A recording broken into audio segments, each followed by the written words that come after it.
પણ મેં નક્કી કરી લીધું છે કે હું કાર્તિક જોડે જ લગ્ન કરીશ. થોડી વાર પહેલા છવાયેલા સન્નાટાને તોડતા આકાંક્ષાએ દ્રઢતાથી જવાબ આપ્યો.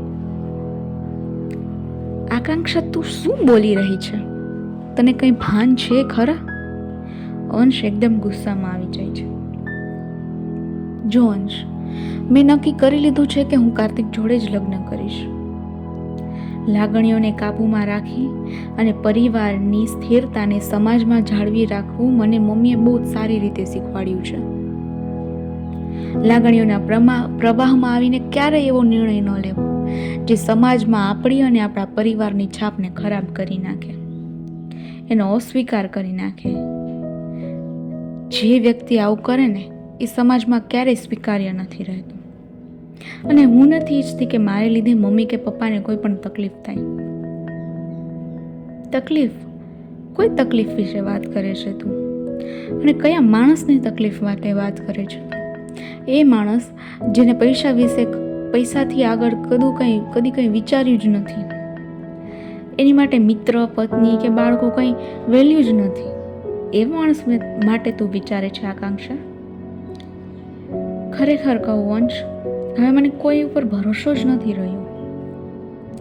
જીતનું સત્ય સાંભળીને, પપ્પાનો ભૂતકાળ જાણીને હવે તારા ને મમ્મી સિવાય મારી પાસે કંઈ છે પણ નહીં ગુમાવવા માટે. પણ એક સ્ત્રી તરીકે સમાજ માન્ય રીતે રહેવું ને એ મારી મજબૂરી છે. નહીંતર આ સમાજ મને તરત છોડી દેશે. તું અને હું, આપણે બંને આ સમાજનો હિસ્સો છે. એમાં રહેવા માટે, એમાં જીવવા માટે આપણે એના નિયમોનું પાલન કરવું જ પડે છે. અને જો એવું નથી કરતા ને તો આપણે આ બધાથી જ અલગ ફેંકાઈ જઈએ છીએ, એકલા થઈ જઈએ છીએ. અને એકલતા એ માણસને અંદરથી ખોખલી કરી નાખે છે. આકાંક્ષાએ એકદમ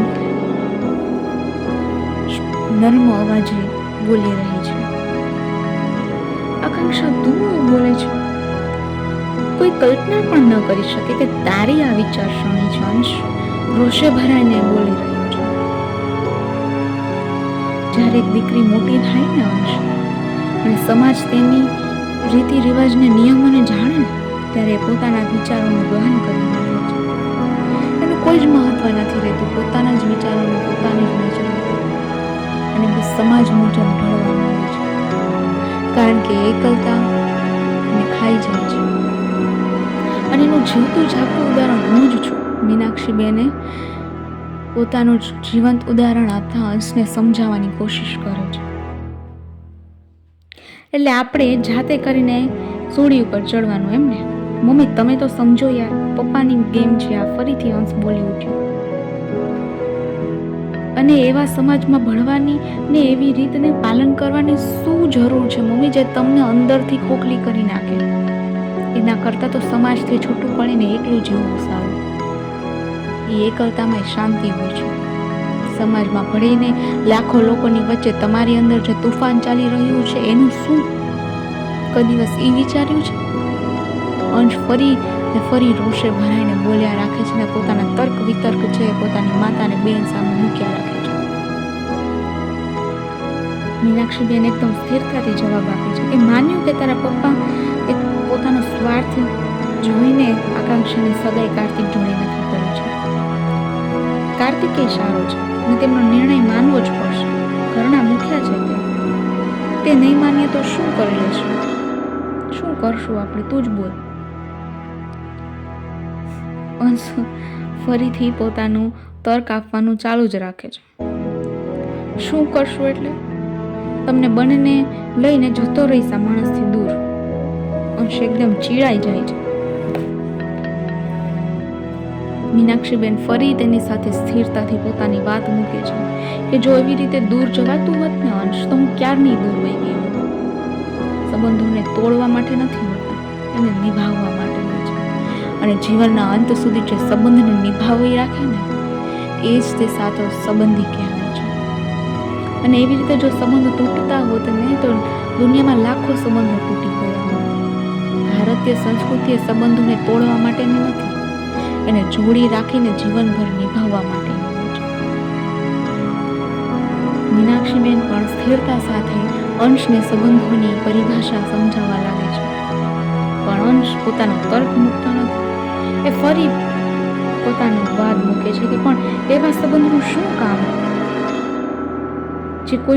જેમાં કંઈ જ રહ્યું નથી, જેમાં માત્ર સ્વાર્થ જ છે. મીનાક્ષીબેન ફરી બાળકને સમજૂતી આપતા કહે છે કે રહ્યું છે, આપણા આ સંબંધમાં રહ્યું છે ને એ છો તમે બંને. બાળકોને માતા પિતા બંનેનો સમાન પ્રેમ જોઈએ છે અંશ. આજકાલની પેઢી આ બધું ભૂલી ગઈ છે ને કદાચ એટલે જ બાળકોને માનસિક રોગનો શિકાર થઈ છે. જે બાળકના માતા અને પિતા અલગ પડી ગયા છે એ બાળકની માનસિક સ્થિતિને જરી પૂછતો આવજો કે કઈ રીતે પોતાના મન સાથે ઝઝૂમી રહ્યા છે, સમાજ સાથે ઝઝૂમી રહ્યા છે. કોઈ દિવસ લાગણીઓમાં આવીને વિચાર, એ ઝડપ ન લઈ લેવા. એક વાત તો તારે માનવી જ પડશે અંશ, કે તારા પપ્પા ગમે તેવા હોય, ગમે તેટલા લાલચી હોય, ગમે તેટલા સ્વાર્થી હોય ને ગમે તેટલા ગુસ્સાવાળા હોય, પણ એને ક્યારેય તમને બહાર ઓછું નથી કર્યું, ક્યારેય તમને એક પણ વાતની કમી મહેસૂસ નથી કરી. તું તારી જાતને જ પૂછ ને આકાંક્ષા, તું પણ તારી જાતને પૂછ. કઈ એવી વાત છે જે તમારા પપ્પાએ તમારી નથી માની? કઈ એવી જીદ છે જે તમારી પૂરી નથી થઈ? કઈ એવી વસ્તુ છે જે તમને નથી મળી? કયું એવું સુખ છે જે આ દુનિયામાં દરેક પિતાએ બધાને આપ્યું છે ને તમને નથી આપ્યું? અહીં તો ઊંધું છે કે તમને માંગ્યા વગર મળી જાય છે, અમુક એ વસ્તુ માટે તરસે છે. માન્યું કે તમારા પિતા લાખ ગણા ખરાબ હશે, પણ એક પિતા એ બહુ જ સારા છે. એ તમે બંને પોતાની જાતને પૂછો, અન્ય સાથે તુલના કરીને જોઈ લો. અને મીનાક્ષીબેન આટલું બોલે છે ત્યાં જ કક્ષમાં ફરી શાંતિ છવાઈ જાય છે.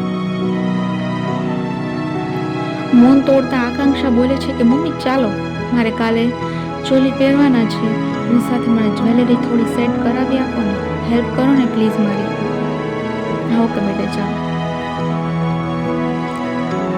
અંશ ફરીથી પોતાની હાર સ્વીકારતો એ રીતે બોલે છે કે ફાઇન, જેમ તમે કહો એમ મમ્મી, તમારા કહેવાથી હું ચૂપ છું.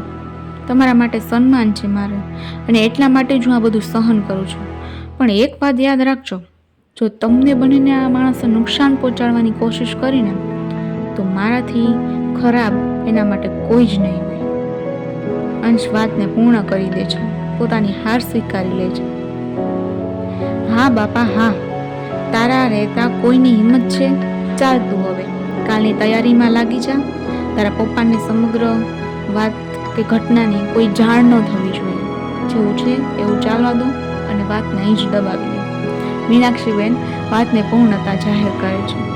ઓકે મમ્મી, બંને જણા કહે છે અને સૌ જણ પોતપોતાના કાર્યમાં લાગી જાય છે.